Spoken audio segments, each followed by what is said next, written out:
Antonio De Nicolo, procuratore della Repubblica di Trieste fino allo scorso anno, ora in pensione, riaprì le indagini su una bomber, indagini che vanno verso un'archiviazione dopo quella del 2009, non essendovi corrispondenza con il profilo genetico degli 11 indagati e di altre 39 persone. De Nicolo in questi giorni si è detto amareggiato, ma non per questo disposto a rivedere il proprio operato, anzi lo rivendica.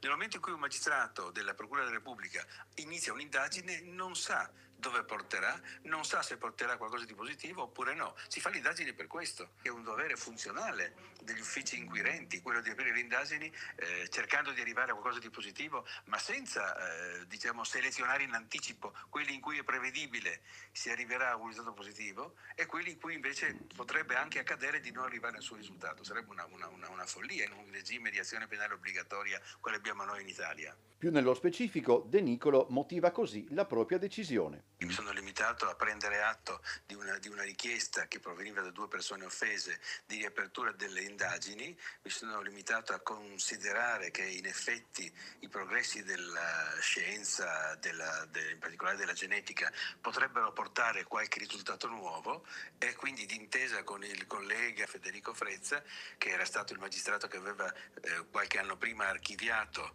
l'indagine, decidemmo di riaprirla. L'ex procuratore poi così riassume il caso Zornitta, apertosi all'interno della vicenda. C'è stato chiaramente poi un approfondimento riguardo un unico indagato che però poi è stato posto nel nulla dalla condotta assolutamente scriteriata di un appartenente alle forze dell'ordine che ha alterato un reperto.